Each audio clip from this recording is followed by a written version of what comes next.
자, 우리 찾았으면은 한 목소리로 합독하겠습니다. 고린도후서 5장 17절부터 19절까지 함께 읽겠습니다. 그런즉 누구든지 그리스도 안에 있으면 새로운 피조물이라. 이전 것은 지나갔으니 보라 새 것이 되었도다.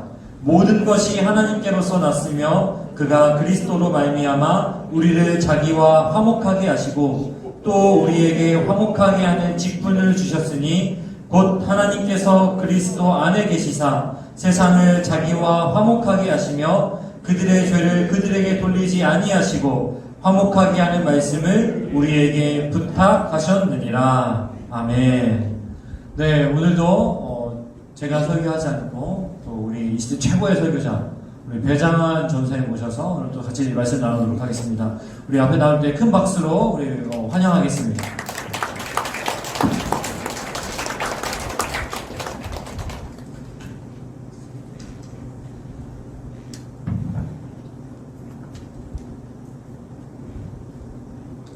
네, 여러분 안녕하세요. 오늘도 오신 여러분들을 환영합니다. 오늘 처음 오신 분도 있고 또 몇 번 보신 분들도 있는데요. 여러분들 같이 한번 인사했으면 좋겠습니다.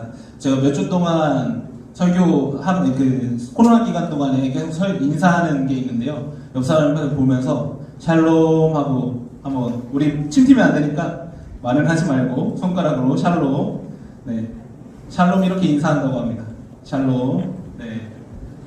우리가 코로나라서 침튀기니까 이렇게 조심스럽게 인사하긴 했는데요. 사실 이 인사법은 유대인들이 하는 인사법이었다고 합니다. 그래서 우리가 서로 만나면 안녕하세요 하잖아요. 그것처럼 안녕하세요 이렇게 손 들면서 하는데 그것처럼 유대인들도 샬롬 하면서 실제로 이렇게 인사를 한다고 합니다. 이 샬롬의 뜻이 무엇인가요? 우리가 잘 알고 있는 것처럼 평안, 화평 이런 뜻이죠. 그런데 이 샬롬은 단순히 물질적인 충만이나 마음의 평안한 상태 그런 상태만은 얘기하지 않습니다. 이스라엘 백성들이 추구하는 샬롬은 하나님과 화목한 관계를 갖는 것이었습니다. 그래서 하나님과 화목한 관계를 갖는 것이야말로 참된 평화였기 때문에 다른 사람에게 샬롬이라고 인사를 하면서 그 사람이 하나님 안에서 정말로 평안했으면 좋겠다라는 인사를 했던 것이죠. 여러분 이런 마음으로 한 번 더 인사했으면 좋겠는데요. 옆사람과 정말 옆사람이 하나님 안에서 평안했으면 좋겠다라는 마음으로 한 번 더 인사하겠습니다. 샬롬, 샬롬. 네, 그래요. 말을 안 하고 하니까 뭔가 어색하긴 하네요. 그래도 여러분들이 이제 축복하는 마음으로 인사했을 거라고 생각합니다. 날마다 여러분이 그 평안 안에서 날마다 평안을 누리며 사셨으면 좋겠습니다. 아멘. 네. 그런데 우리의 삶을 돌아보면은 사실 평안과 거리가 멀 때가 참 많죠. 특별히 사람과의 관계에서 우리는 평안이 너무나 쉽게 깨지곤 합니다. 어떤 경우들이 있을까요? 몇 가지 예를 들어보려고 하는데요. 너무나 기쁜 마음으로 데이트를 나갔습니다. 그래서 사랑하는 여자친구, 남자친구를 만나서 데이트를 하고 있는데 정말 사소한 간단한 말실수로 상대방이 화나게 하고 내 자신이 화나게 하는 그런 평안이 깨지는 일들이 생기기도 하고요.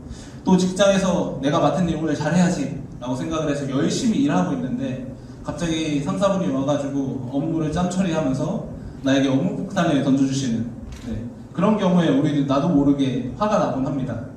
또 어떤 경우가 있습니까? 그렇게 바쁜 일상을 마무리하고 집에 갔는데 너무 피곤하잖아요.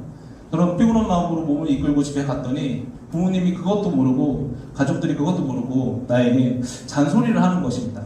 그럴 때 우리는 짜증이 나고 화를 내곤 합니다.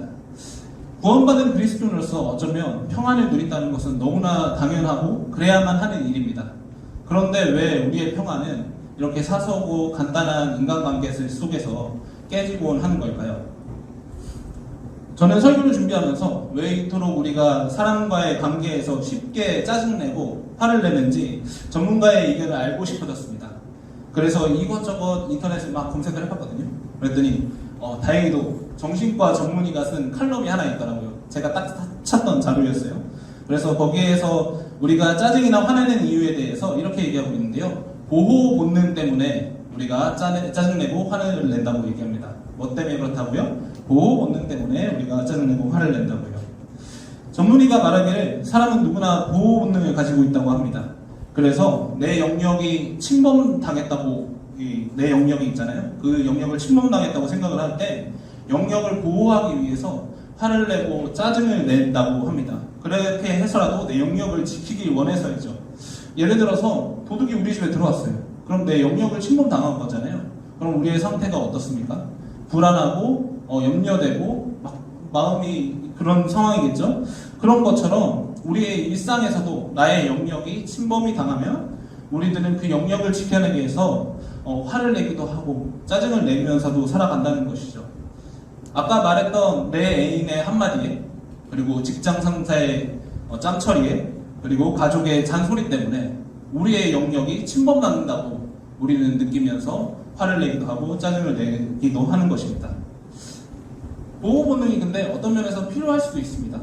근데 중요한 것은 이게 엄청나게 큰 문제가 되는 것은 사람의 자기중심적인 태도에 이 보호 본능이 더해지기 때문입니다. 어떤 것이 더해진다고요? 사람의 자기중심적인 태도가 이 보호 본능에 더해진다고요. 현대에 들어서면서 사람들의 자기중심적인 태도가 너무나 당연하게 되었습니다. 나 먼저 생각하고 내가 먼저 편해야 되고 이런 것들이 너무나 당연해지고 있는 시대잖아요. 그래서 우리는 이 시대를 뉴 노멀 시대라고 합니다. 그런데 이런 자기중심적 태도 때문에 사람들은 정말 사소하고 작은 것들 때문에 자기의 영역을 침범당하고 있다라고 느끼며 살고 있다는 것이죠. 그래서 시대가 점점 발전해 나가고 점점 우리는 편하게 누릴 수 있는 문화나 아니면 시설들이나 이런 것들이 많은데도 불구하고 점점 짜증내는 일들 그리고 신경 써야 할 일들이 너무나 많아진다는 거죠.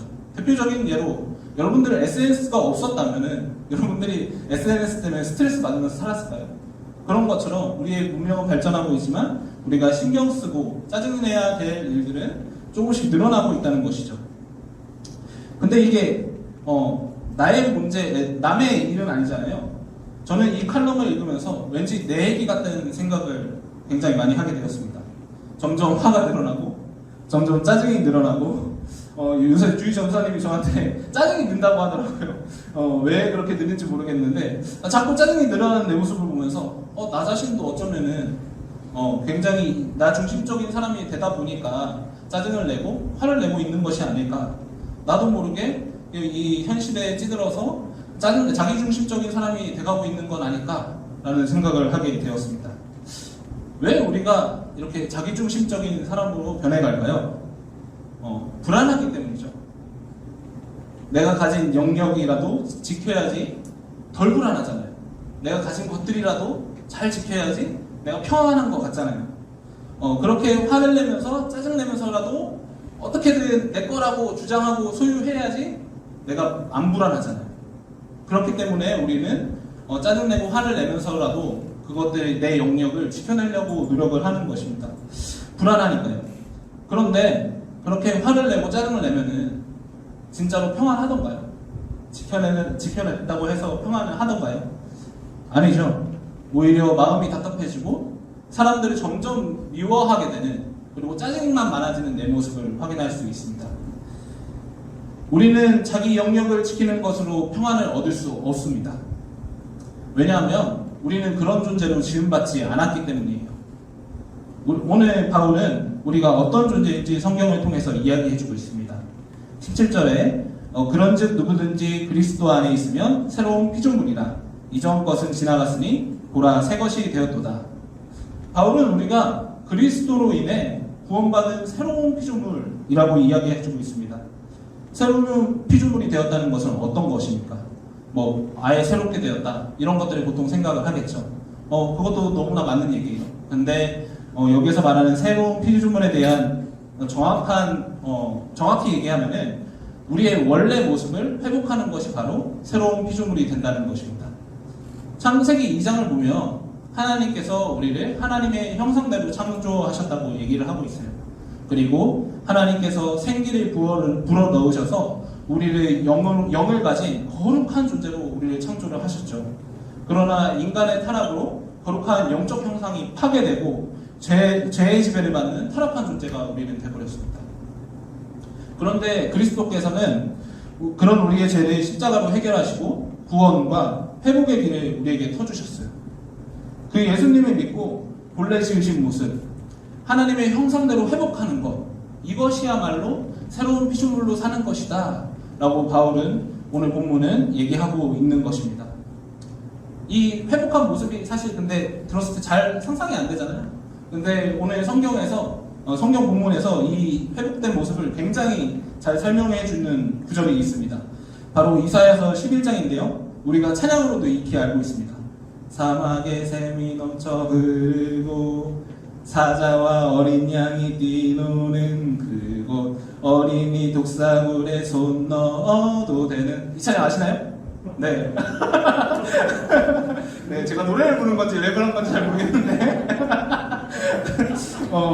여러분들 이 찬양 다 아시잖아요. 제가 불러서 부를 수도 있지만 아무튼 간에 이게 참 말이 안 되는 얘기잖아요. 사막에 샘이 있고 사자가 어린 양과 놀고 어린이는 독사굴에 손 넣어도 무탈한 그런 평안한 상태가 우리가 피조물 하나님이 창조하셨던 하나님의 모습대로 지어졌던 모습을 회복한 모습이라는 것입니다.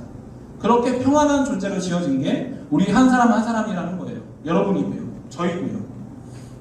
이것이 하나님이 우리가 회복해야 될 모습입니다. 이 모습을 회복해야 되는데 그러면 우리는 어떻게 이 모습을 회복할 수 있을까요? 우리 18절 한번 봤으면 좋겠는데요. 18절의 시작을 보면 바울은 모든 것이 하나님으로부터 났다고 이야기를 하고 있습니다. 18절 지금 나오고 있는데 한번 같이 읽어보도록 하겠습니다. 시작! 모든 것이 하나님께로 났으며 그가 그리스도로 말미암아 우리를 자기와 화목하게 하시고 또 우리에게 화목하게 하는 직분을 주셨으니 이 말을 조금만 바꿔서 모든 것이 하나님께로부터 났다라는 말을 조금만 바꿔서 얘기하면 나뿐만 아니라 모든 사람이 하나님의 형상대로 지음받았다라고 얘기할 수 있겠죠. 이 말은 무엇입니까? 우리의 영역을 침범하는 우리를 막 불불 떨게 만들고 짜증나게 만들고 화내게 만드는 그런 상황들과 그런 사람들조차도 하나님의 형상대로 지음받았다는 것입니다. 그래서 이어진 19절에서는 이렇게 얘기합니다. 제가 한번 읽어보겠습니다. 곧 하나님께서 그리스도 안에 계시사 세상을 자기와 화목하게 하시며 그들의 죄를 그들에게 돌리지 아니하시고 화목하게 하는 말씀을 우리에게 부탁하셨느니라. 하나님께서는 세상과 화목하게 하는 말씀을 우리에게 부탁하셨다고 얘기하고 있습니다. 우리를 통해서 그 사람들과 화목해지길 원한다고 성경은 얘기하고 있습니다. 그래서 그들 또한 하나님 안에서 참 평안, 우리가 참 평안에 지금 존재로 창조되었다고 했잖아요. 그 평안을 누리기를 하나님께서는 원하고 계십니다. 이런 마음으로 우리는 그들을 바라봐야 합니다. 근데 우리는 어떻게 바라보고 있습니까? 아까 말씀드린 대로 짜증을 내고 화내고 어떻게든 내 것을 뺏은 것에서 지켜내려는 그런 모양으로 우리는 바라보고 있지 않은가 되돌아봐야 할 것입니다. 그렇게 말하는 것이 아니라 그 사람도 하나님의 형상을 닮은 귀한 사람이라는 생각을 가지고 우리의 자기중심적인 자기 방어적인 그 태도를 내려놔야 한다는 것입니다. 내 영역을 침범하는 그 사람에게 짜증내고 화내는 것이 아니라 긍휼한 마음으로 그들을 돌보고 품을 수 있어야지 그것이 바로 진정한 그리스도인다 라고 얘기하는 것이죠. 그들 또한 하나님을 알고 참 평안을 누리길 바라면서요. 우리가 근데 그 사람이 정말 하나님의 형상대로 지음받았다고 생각을 하나요? 아니죠. 우리가 만약에 그 사람을 그렇게 생각하지 않고 나를 괴롭히는 사람, 나의 영역을 침범하는 사람으로 계속 생각한다면 우리 안에는 정말 하나님께서 주시는 참 평안이 있을 수 없습니다. 우리는 그 사람들조차도 하나님의 형상으로 지음받았음을 깨닫고 그들 또한 품을 수 있는 사람이 되어야 합니다. 그렇게 할 때 우리 안에 진짜 참 평안을 우리 또한 누릴 수 있을 것입니다. 그래서 아까 말했던 것처럼 사막에 샘이 없는 모습, 샘이 있는 모습, 그리고 사자와 어린 양이 함께 노는 모습, 그리고 독사굴에 어린이가 손 넣어도 못하라는 그런 말도 안 되는 모습이 우리가 공격하는 그 사람을 품어주는 그런 모습이야말로 이 찬양에서 나오는 그런 모습이 우리의 모습이 아닌가라는 생각이 들었습니다. 그런데 사실 이건 쉽지 않습니다. 여러분들 짜증나고 화내는 거를 그 당장의 상황에서 억누르고 참고 인내하는 것이 쉽지는 않아요. 세상에는 나와 다른 너무 많은 사람들이 존재를 하고 그리고 우리가 짜증내고 화낼 만한 너무나 많은 상황들이 존재하고 있습니다. 그런데 특이한 점이 있다면 하나님은 우리에게 그 말도 안 되는 그렇게 할 수 없는 것을 너희 해. 니네 해내야 돼. 그리스도인이라면 해야 돼 라고 얘기하지 않고 있다는 것입니다. 우리 19절 다시 한번 읽어봤으면 좋겠는데요.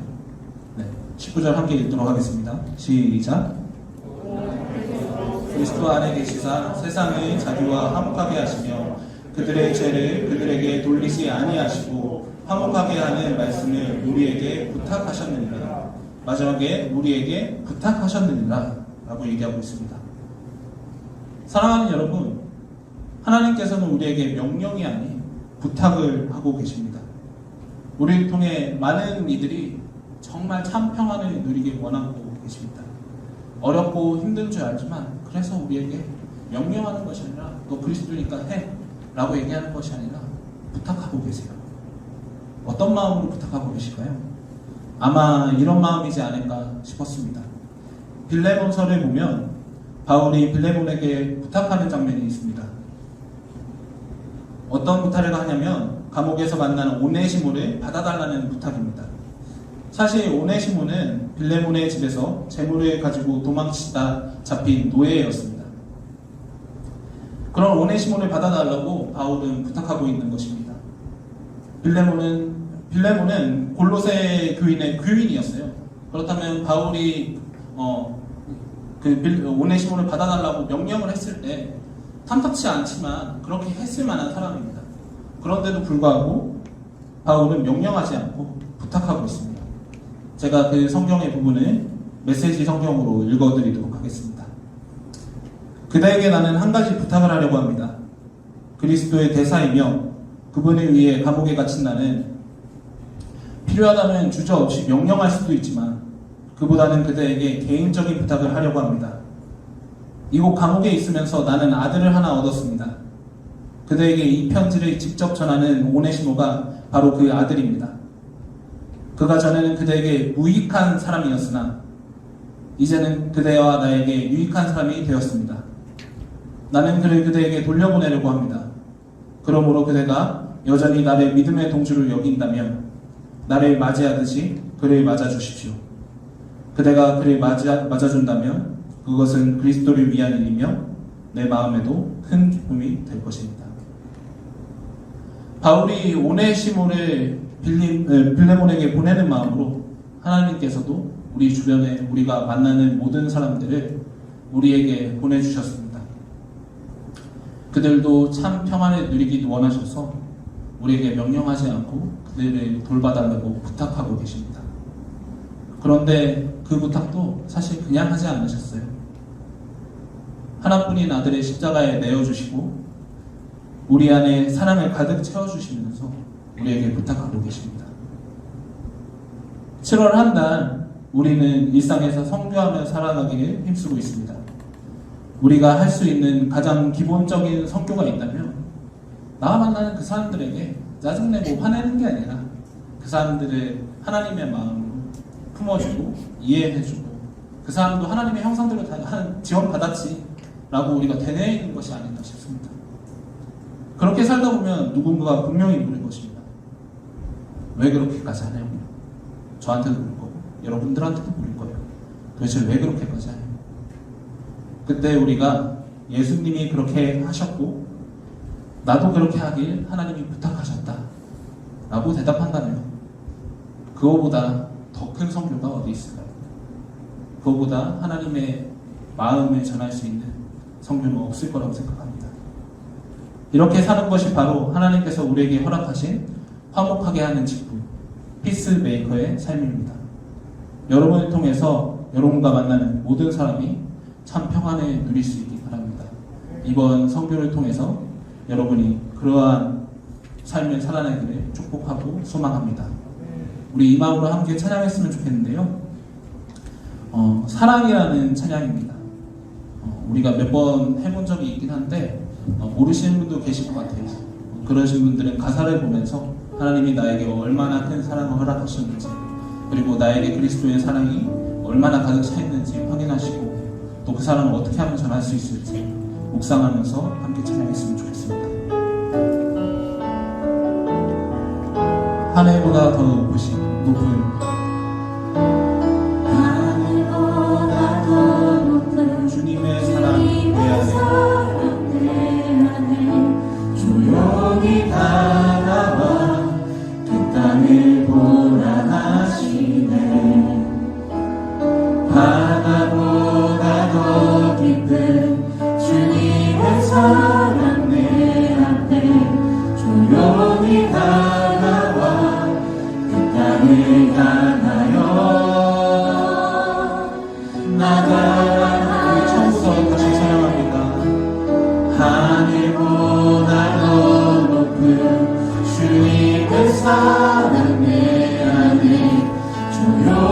다가와 이 시간 하나님의 사랑이 얼마나 큰지 느끼기 원합니다.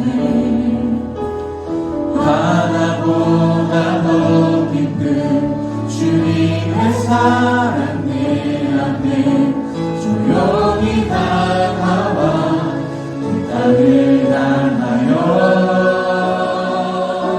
나가라 하나님의 사랑 주님의 사랑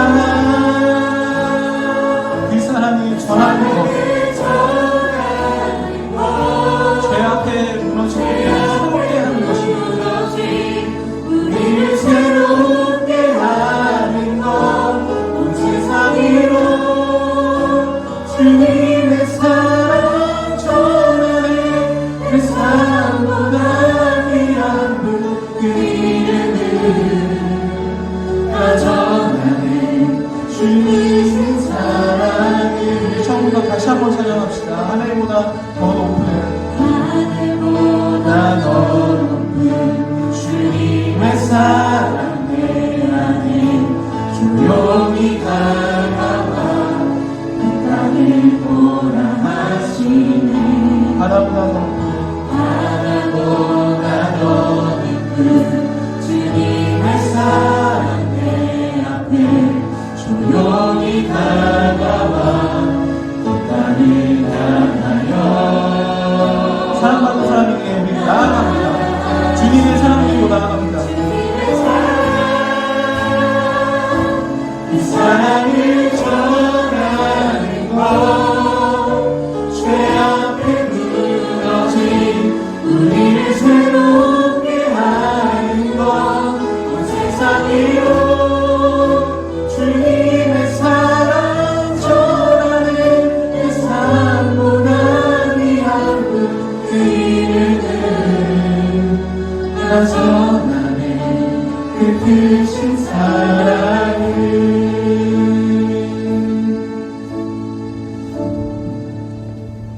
제가 처음 교회에 왔을 때 고등부 선생님이 계셨습니다.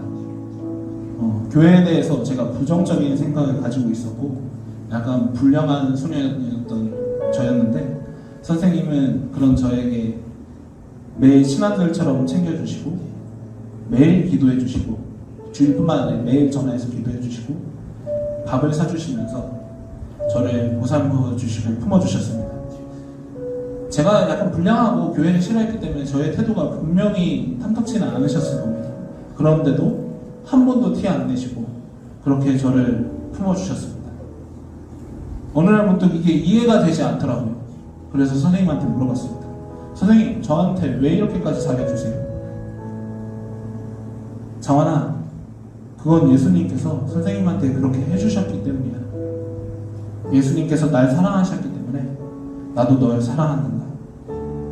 사랑하는 여러분, 우리는 하나님의 예수님의 사랑을 이미 받은 사람들입니다. 하늘보다 더 높고 바다보다 더 깊은 그 사랑을 우리는 이미 경험했고 우리 안에 있는 그런 사람들입니다. 이제는 우리가 그 사랑을 전해야 합니다. 비록 짜증나고 화나고 불쾌한 일들이 있을 수 있지만 그 사람들 또한 하나님의 형상대로 지음받았고 그들 또한 하나님의 참 평안을 누려야 되는 것이 우리를 통해서 이루어져야 합니다.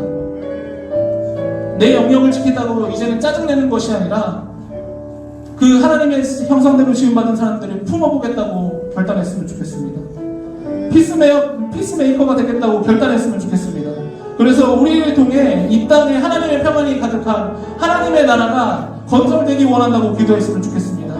이 성교기간을 통하여서 우리의 그런 조그마한 헌신과 수고와 인내를 통해서 우리가 만나는 모든 사람들에게 하나님의 사랑을 전하는 그런 삶을 살기 원한다고 우리 이 시간 함께 기도했으면 좋겠습니다. 기도하시겠습니다. 하나님 아버지, 이 시간 가운데 우리의 마음을 놓고 기도합니다. 하나님, 우리는 너무나 연약한 존재여서 그냥 살아가다 보면은 사람들과 부딪히고 짜증내고 하는 일들이 너무나 많은 것을 고백합니다. 그러나 하나님, 우리 그런 존재를 지지 않으셨음을 고백합니다. 하나님, 우리를 참 평안을 누리는 존재를 지으셨고 하나님의 형상대로 지으셨음을 고백합니다. 하나님, 우리가 그 형상임을 기억하며 이제는 세상으로 나가기 원합니다. 사랑 전하기 원합니다. 아버지, 우리가 각자의 자리 가운데서 많은 그 모든 사람들을 하나님의 형상대로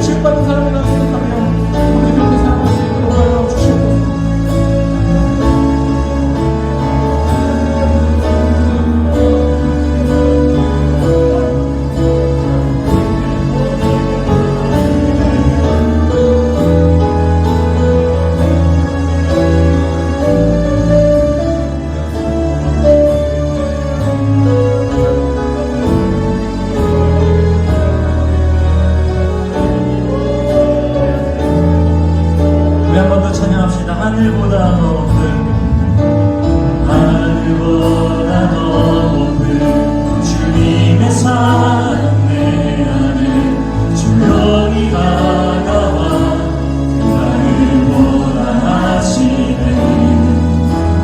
바다보다 넓은 그 주님의 사랑 내 앞에 조용히 다가와 나를 향하여 나가시네. 주님의 사랑, 주님의 사랑, 그 사랑을 전하는 것, 죄 앞에 무너진 우리를 새롭게 하는 것, 온 세상 위로 주님의 사랑 전하네. 내 삶보다 귀한 그 이름을 나 전하네. 그 수명도 주님의 사랑,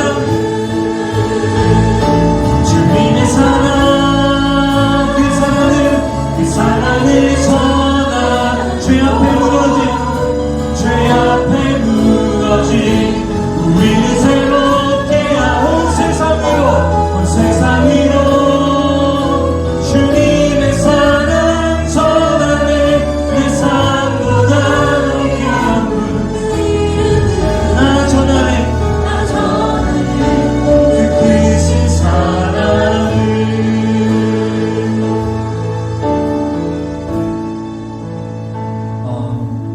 여러분, 오늘 말씀을 들으면서 어떤 묵상들을 하셨습니까? 내 영역을 침범당하는 것. 내 영역을 침범당한다는 게 엄청난 일이 아니더라고요. 아까 전사님 말씀하신 것처럼 나 집에 들어가서 좀 쉬어야 되겠는데 오늘은 좀 그냥 들어가자마자 씻지도 않고 누워야겠다. 이런 고단함을 가지고 들어갔는데 침대에 탁 누워서 쉬어보려고 하는데 들려오는 잔소리. 부끄러운 고백입니다. 저도 이렇게 오늘 너무 피곤한데 하고 들어가는데 그날따라 우리 아이들이 너무 반갑게 나를 맞아준다. 당혹스럽기도 합니다. 또 쉬어야 되겠는데가 아니고 어떤 날은 오늘은 좀 내가 미안한데 애들이랑 좀 놀아줘야겠다 하고 문을 열었는데 아무도 나오지 않아요. 또 짜증이 납니다. 이 내 영역을 침범당한다는 게 뭐냐면요, 내가 지키려고 하는 어떤 가치, 또 때때로는 어떤 자존심, 또 때때로는 어떤 작은 목표들, 이것들이 바로 내 영역입니다. 뭐 나의 어떤 거대한 자존감, 거룩함 이런 데에 내 영역이 자리지 않습니다. 오히려 그런 거는 쉽게 우리가 포기할 수 있어요. 거대한 하나님 나라를 위해서 내가 이 직장 생활을 해야 되는 거 손쉽게 때때로 포기할 수 있습니다. 근데 오히려 그 사소한 자리에서 침범당하고, 근데 심지어는 침범당한다고도 여기지 못하는 채로 거기서 분노하고 짜증이 튀어나오고 하게 되더라는 거죠. 여러분의 영역은 어떤 것에 있습니까? 근데 저는 생각해보니까 이게 다른 것에 있지 않고 내 마음의 상태에 많이 달려있더라고요. 그래서 어떤 날은 그 영역이 이렇게 크고 어떤 날은 굉장히 작고. 근데 오늘 말씀을 통해서 우리가 깨달을 수 있는 건 뭐냐면요, 그 영역이 나의 영역이 과연 무엇이냐는 질문이에요. 오늘 말씀은 이렇게 이야기합니다. 그리스도로 말미암아 또 그리스도 안에 있으면 새로운 피조물이 되었다.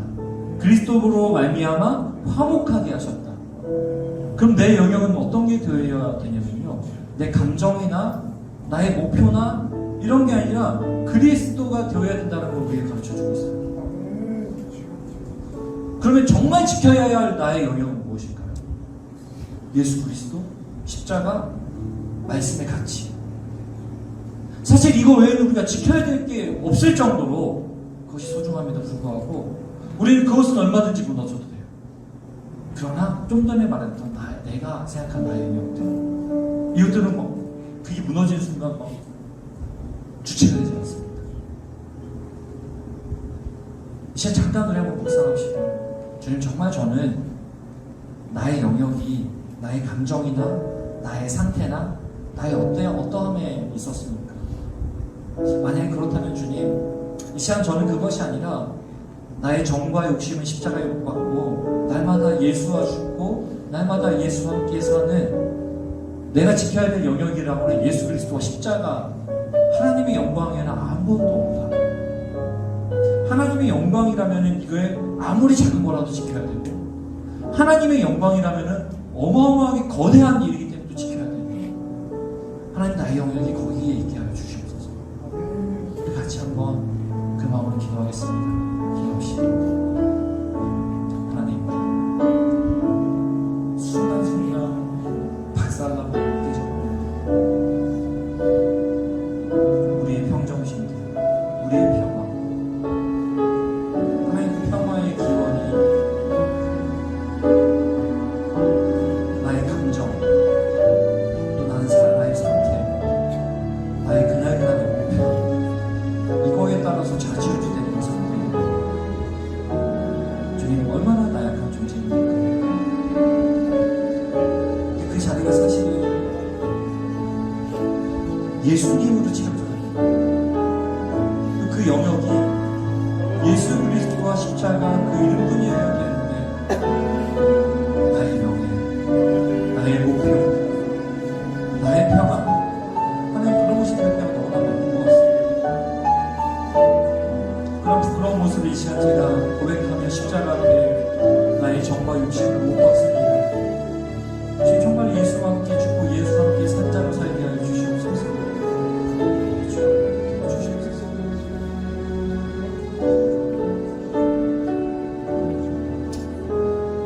여러분, 또 우리가 실패하게 되는 거는요,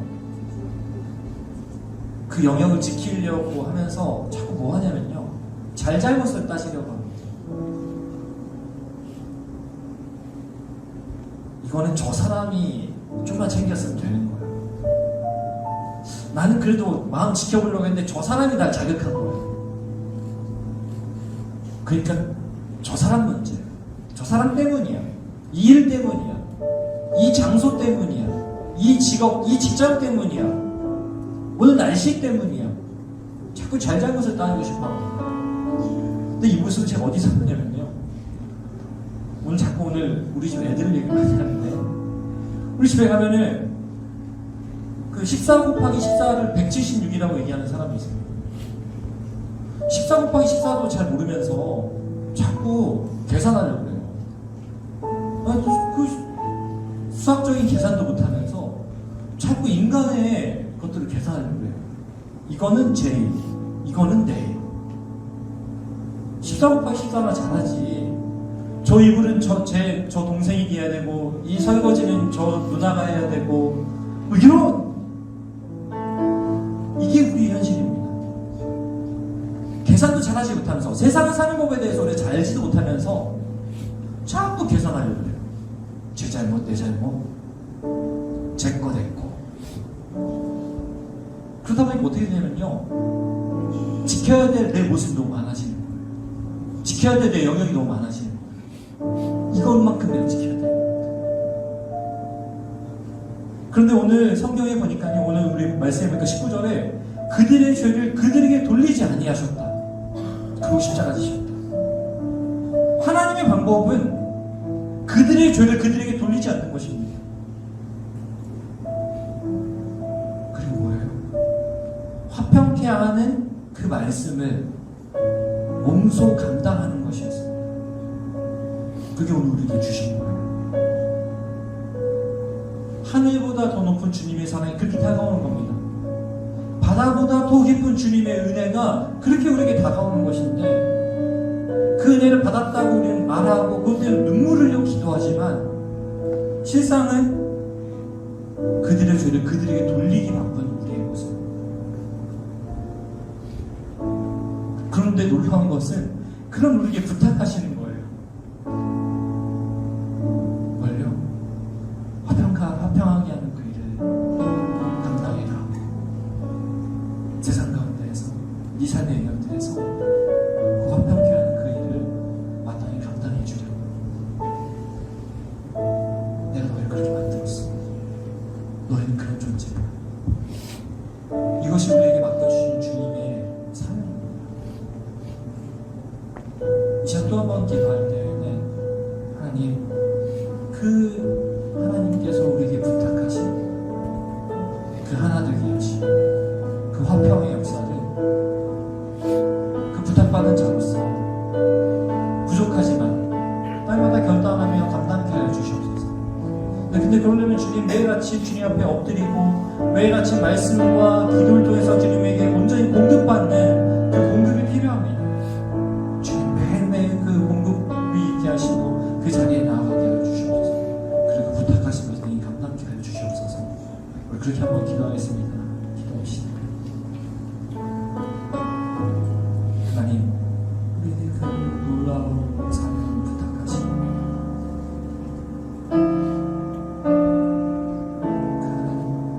하나님의 기대가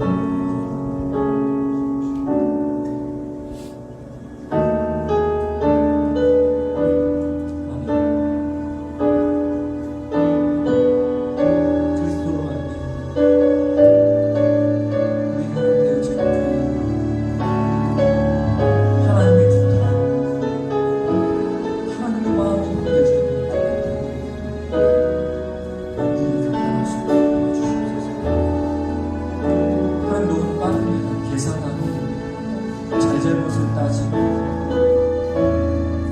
하나님 조금이라도 손해보는 게 실수입니다. 주님 피곤하지 않습니다. 고단하지 않습니다. 주님 그리고 저희에게 한계가 있지 않습니까? 그렇게 주님의 그 부탁을 지키는 꽤 행하다.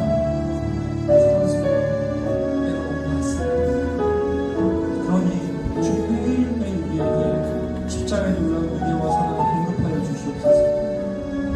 주님 그 은혜가 우리에게 있게 하여 주시옵소서.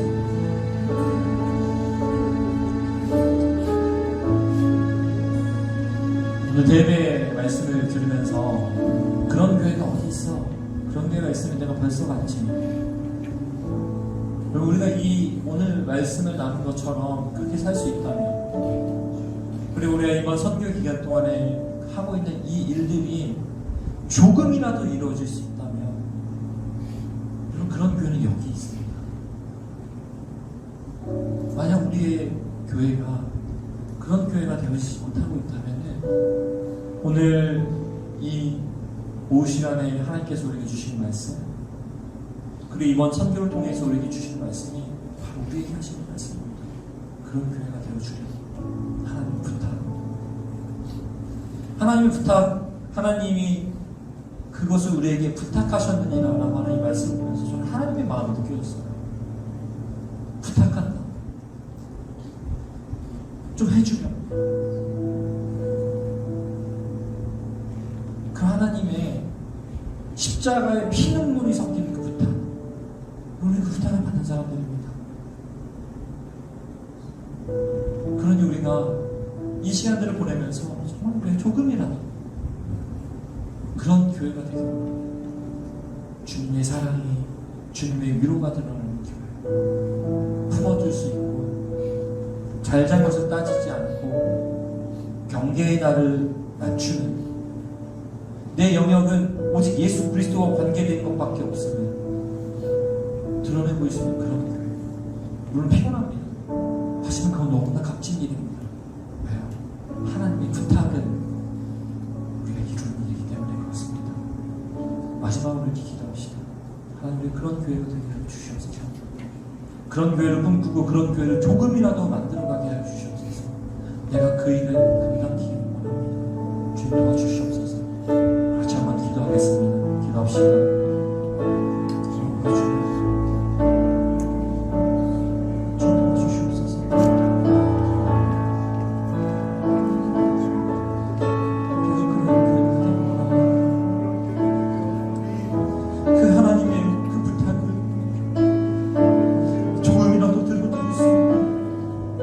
이룰 수 있는 교회, 그것이 조금이라도 구현되는 교회, 하나님의 마음이 담긴, 하나님의 마음이 드러내는 그런 교회, 그런 공동체를 우리를 원합니다. 오늘 이 예배를 드리면서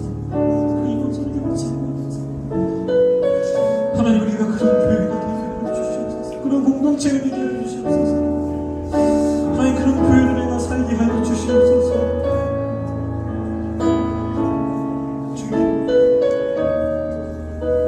날마다 그렇게 살 수 있도록 은혜를 공급해 주시옵소서.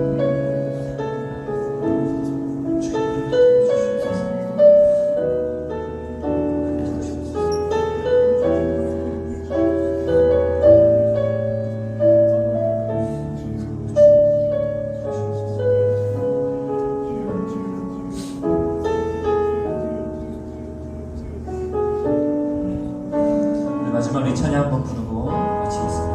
하늘보다 더 높은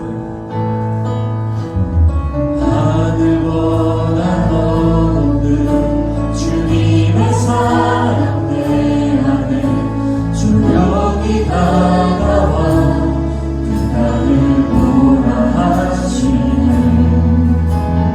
바다보다 더 깊은 주님의 사랑 내 조명이 다가와 그 나를 향하여 날 따라 주님의 사랑 주님의 사랑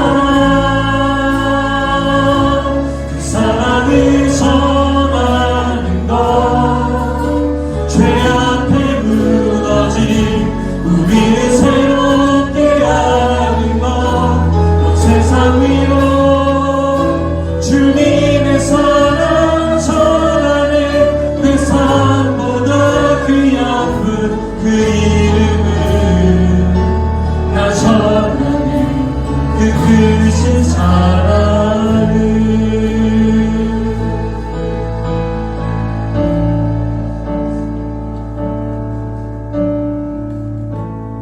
하나님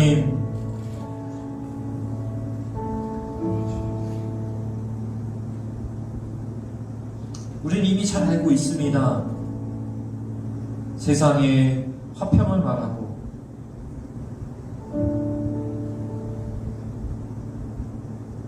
우리의 영역을 어떤 감정이나 상태나 우리의 목표에 두지 않고 그리스도 십자가에 둬야 되는 것도 잘 알고 있습니다.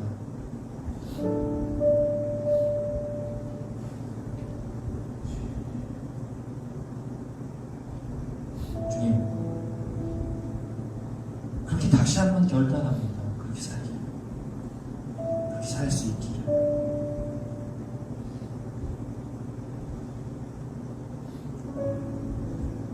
거기에 하나님의 마음이 있습니까?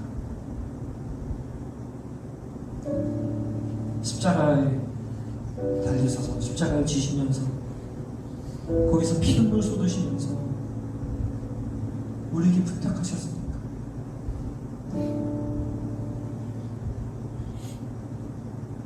그렇게 살아보기를 원합니다, 주님. 그런데 우리의 힘으로는 도무지 안 되는 것을 우리가 깨닫습니다. 그러니 하늘보다 더 높고 바다보다 더 깊은 주님의 사랑이 날마다 우리 안에 채워지는 것을 경험하게 하여 주시옵소서. 다른 것 아니라 그 예수 그리스도로부터 성령을 통해 부어지는 그 놀라운 은혜로 말미암아 그것들을 감당케 하여 주시고, 그래 우리가 세상의 위로가 되어지고 하나님의 부탁을 이루어가는 공동체 교회로 살게 하여